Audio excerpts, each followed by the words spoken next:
নাজিরাবাদে অগ্নিকাণ্ডে ক্রমশই দীর্ঘ হচ্ছে মৃতের তালিকা। 27 জনের মৃত্যু হয়েছে, আরও দেহাংশ উদ্ধার হচ্ছে। গোডাউনে পুড়ে ছাই 27 জন, এখনো 27 জন নিখোঁজ। আর কি খবর রয়েছে বিস্তারিত জানাবেন আমাদের প্রতিনিধি হিন্দল দে। হিন্দল, তাহলে আশঙ্কাটাই সত্যি হলো, ক্রমশ দীর্ঘ হচ্ছে মৃতের তালিকা?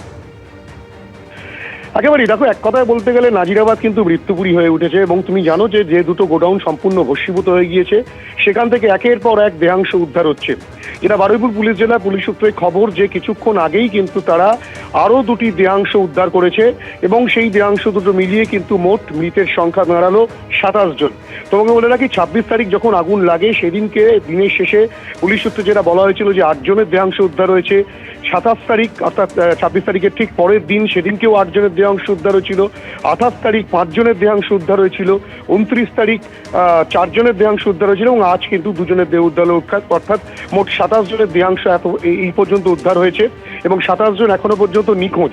এই নিখোঁজ যে 27 জন, তারাই কি এই মৃত 27 জনের মধ্যে কিনা সেটা এখনো পর্যন্ত পুলিশের কাছে স্পষ্ট নয়। সেই কারণে এই দেহাংশগুলো ডিএনএ পরীক্ষার পর তার পরিবারের সদস্যদের সঙ্গে স্যাম্পল প্রোফাইল ম্যাচ করানোর পরেই কিন্তু তারপরেই সেই দেহাংশগুলো কার কার সেগুলো শনাক্ত করা সম্ভবপর হবে।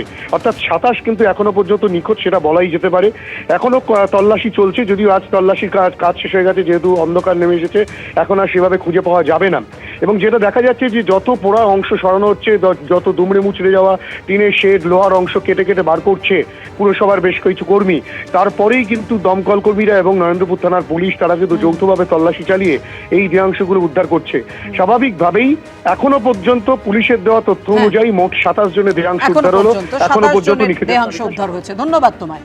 দেখুন, আনন্দপুরে যে মর্মান্তিক বিভৎস ঘটনা ঘটে গিয়েছে, মানে একজন এমনটা ফোন করে জানাচ্ছেন 5 মিনিট আগে বাড়িতে যে আমি বাঁচতে চাই। সত্যি এইভাবে মৃত্যু হয়েছে যাদের দগ্ধ পুড়ে গেছেন, জীবন্ত পুড়ে গেছেন। যেভাবে ওই হাড়গুলো উদ্ধার হয়েছিল না, তারা মনে হচ্ছিল যেন একেবারে চুল্লিতে তাদের জ্বালিয়ে দেওয়া হয়েছে। সত্যি কি এটা কাঙ্ক্ষিত ছিল? যদি নিয়ম মেনে সবটা করা হতো, দেখা হতো, তাহলে হয়তো এই ভয়াবহ দুর্ঘটনা আটকানো সম্ভব হতো। নাজিরাবাদ অগ্নিকাণ্ডে ক্রমশ মৃতের মিছিল আরো বাড়ছে, আর প্রতিবাদের সুর জোরালো করছে বিরোধীরা। এই মুহূর্তে পাশাপাশি দুটি ছবি রাখবো আপনাদের সামনে। শুভেন্দু অধিকারীর মিছিল, হাইকোর্টের অনুমতিতে আজকে শুভেন্দু অধিকারী মিছিল করেন, নাজিরাবাদ থানায় গিয়ে ডেপুটেশন দেয় বিজেপির 5 প্রতিনিধি দল। অন্যদিকে এসএফআই তারাও আজ বিক্ষোভ দেখায়, বিকাশ ভবনে গিয়ে ডেপুটেশন দিতে বিক্ষোভ দেখায়, পুলিশের সঙ্গে ধস্তাধস্তি বেঁধে যায় এই দাবিতে। অগ্নিকাণ্ডে অনেকজন মানুষ প্রাণ হারিয়েছেন এবং যাদের ছেলে মেয়েরা রয়েছেন তাদের পড়াশোনার ভার নিতে হবে, লেখাপড়ার ভার নিতে হবে সরকারকে, এই দাবি তুলে সোচ্চার হয়েছে এসএফআই। এবং দেখতে পাচ্ছে একেবারে পুলিশের সঙ্গে ব্যাপক ধস্তাধস্তি, আটকাচ্ছে পুলিশের সঙ্গে। একেবারে যে ছবি, এখানে পুলিশের সঙ্গে ধস্তাধস্তি। নাজিরাবাদ অগ্নিকাণ্ডে 5 দিন পার, এখনো দেহাংশ উদ্ধার হয়ে চলেছে, যার ফলে মৃতের সংখ্যা নিয়ে ধোঁয়াশা রয়েই যাচ্ছে। এলাকার বাতাসে এখনো চামড়া পোড়া গন্ধ। গতকাল পর্যন্ত মোট 25 জনের দেহাংশ উদ্ধার হয়েছে। পুড়ে যাওয়া গুদাম, ঝলসানো জিনিসপত্রের পাশে নিখোঁজদের খোঁজ চালিয়ে যাচ্ছেন পরিজনেরা। 27 জনের নামে নরেন্দ্রপুর থানায় মিসিং ডায়েরি করেছেন আত্মীয় পরিজনরা। বৃহস্পতিবার পর্যন্ত 21 জনের দেহাংশ পৌঁছেছে কাঁটাপুকুর মর্গে। আর সেই দেহাংশ মিলিয়ে নেওয়ার নিজেদের পরিজনের কিনা সেটা বোঝার একমাত্র উপায় হলো ডিএনএ প্রোফাইল।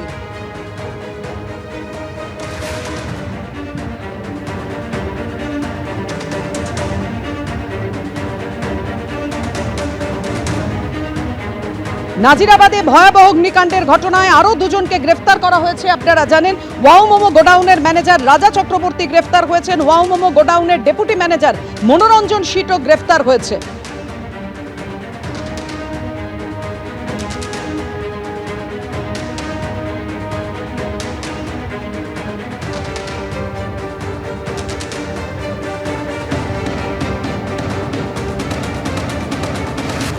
নাজিরাবাদে ভয়াবহ অগ্নিকাণ্ডের ঘটনায় আরো 2 জনকে গ্রেফতার করেছে পুলিশ। ওয়াও মোমো গোডাউনের ম্যানেজার এবং ডেপুটি ম্যানেজারকে গ্রেফতার করেছে পুলিশ। কি হলো আজকে আদালতে জানাবেন আমাদের প্রতিনিধি, আমাদের সঙ্গে রয়েছেন সুকান্ত মুখোপাধ্যায়। সুকান্ত। দেখো, এই অগ্নিকাণ্ডের ঘটনাতে আরও দুজন গ্রেফতার হয়েছে। এর আগে আমরা দেখেছিলাম যে গঙ্গাধর দাস যিনি গ্রেফতার হয়েছিলেন তাকে 4 তারিখ পর্যন্ত বা 4 ফেব্রুয়ারি পর্যন্ত তাকে পুলিশ হেফাজতে নির্দেশ দেওয়া হয়েছিল। এবং আজকে এই নরেন্দ্রপুর এলাকা থেকে ওয়াও মোমো গোডাউনের দুজনকে, অর্থাৎ তার মধ্যে ম্যানেজার রাজা চক্রবর্তী এবং অন্যদিকে ডেপুটি ম্যানেজার যিনি রয়েছেন মনোরঞ্জন শীল, এই দুজনকে গ্রেফতার করা হয়। এবং যাদের বিরুদ্ধে মূলত অনিচ্ছাকৃত খুন এবং খুনের চেষ্টার মতন একাধিক গুরুতর ধারা যেমন দেওয়া হয়েছিল, তেমনি ফায়ার অ্যাক্টেও একাধিক ধারা দেওয়া হয়েছিল। তাদেরকে আজকে এই বারুইপুর আদালতে তোলা হয়, যেখানে 4 ফেব্রুয়ারি পর্যন্ত এই দুজনকেও কিন্তু একই রকমভাবে পুলিশ হেফাজতে নির্দেশ দেওয়া হয়েছে। এদিন সরকারি আইনজীবীর তরফে একাধিক যুক্তি সেখানে রাখা হয়। বলা হয় যে এই দুটি যে ওয়্যার হাউস এবং অন্যদিকে যে এই যে মোমো যেটি কারখানা ছিল, এই দুটির কোনোটারই কিন্তু কোনো রকম অগ্নি নির্বাপন ব্যবস্থা ছিল না, কোনো রকম ফায়ার লাইসেন্স ছিল না। এছাড়াও এইখানে ফায়ার লাইসেন্স না থাকা সত্ত্বেও প্রচুর দাহ্য পদার্থ সেখানে মজুদ ছিল। ফলত এই যে ঘটনাটি ঘটেছে, যার জন্য প্রায় এতজনের মৃত্যু হয়েছে, তার দায় কিন্তু কোনোভাবে এই ম্যানেজার বা ডেপুটি ম্যানেজার বা মোমো কর্তৃপক্ষ তারা এড়াতে পারেন না, এবং সেই কারণে 10 দিনের পুলিশ হেফাজত চাওয়া হয়। অন্যদিকে এই ওয়াও মোমো যে সংস্থা যারা কর্ণধার ছিলেন, এই ম্যানেজার এবং ডেপুটি ম্যানেজার তার যারা আইনজীবী ছিলেন, তারা কিন্তু স্পষ্টত তারা শর্তের যারা জামিনের আবেদন করেন এবং তারা স্পষ্টত জানান যে এই গোটা ঘটনাতে কিন্তু পুরো আগুনের যে সূত্রপাত, সেটা কিন্তু পাশের ডেকোরেটার্সের ফ্যাক্টরিতে প্রথম হয়েছিল।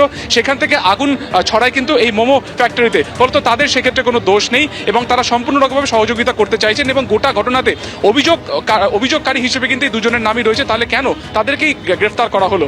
দুতরফের বক্তব্য শোনার পরে 4 ফেব্রুয়ারি পর্যন্ত পুলিশ হেফাজতের নির্দেশ দেওয়া হয়েছে। অন্যদিকে সরকারি আইনজীবীর তরফে বলা হয়েছে যে 27 জনের দেহাংশ ঘটনাস্থল থেকে মিলেছে এবং তাদের দেহাংশ যে অবস্থাতে মিলেছে, সেখান থেকে ডিএনএ প্রোফাইলিং এর কিন্তু প্রয়োজন, এবং সেই ক্ষেত্রে সেই ডিএনএর আবেদন কিন্তু করা হয় ডিএনএ পরীক্ষার জন্য। সেই আবেদনও কিন্তু ইতিমধ্যে মঞ্জুর করা হয়েছে। সব মিলিয়ে এই দুজন এবং আগের যে একজন অর্থাৎ গঙ্গাধর দাস, এই তিনজনকে 4 ফেব্রুয়ারি পর্যন্ত পুলিশ হেফাজতের নির্দেশ দিয়েছে বারুইপুর আদালত। ধন্যবাদ তোমায় সুকান্ত। যারা পার্সন ইনচার্জ যারা গোডাউনটাকে দেখে, তাদেরকে নেওয়া হয়েছে, তাদেরকে অ্যারেস্ট করা হয়েছে, যেটা আমি বুঝতে পারছি, because they are looking after the day to day affairs of the company. That is the reason why. কিন্তু আমার মতে এখানে কোনো অফেন্স মেড আউটই নেই ওদের বিরুদ্ধেও বা কারোর বিরুদ্ধে, কোম্পানি হোক বা কোনো এমপ্লয়িজদের বিরুদ্ধে। আমরা অলরেডি কোর্টকে বলেছি কে 26 তারিখ যখন এই ঘটনাটা ঘটে, তখন আমরা চিঠির মারফতে জানাই। আইন বলে কে যেটা first in point of time, তাদেরই ইনফরমেশনটা should be treated as first information report. আমি জানি না কেন সেইটা ট্রিট হয়নি এফআইআর নিয়ে। আর যেই দুজন এইটাকে ইন্টিমেট করেছিল পুলিশকে, তাদেরকেই ধরে নেওয়া হয়েছে। ফায়ার লাইসেন্স অবশ্যই ছিল, সব কমপ্লায়েন্সেসগুলো আমি দিলাম। বেল এখন দেননি, কারণ এই পাবলিক আউটক্রাই হয়েছে, এতজন মারা গেছে। তো 4 তারিখ অবধি আমাদের পিসি দিয়েছে। এবিপি আনন্দ, এগিয়ে থাকে, এগিয়ে রাখে।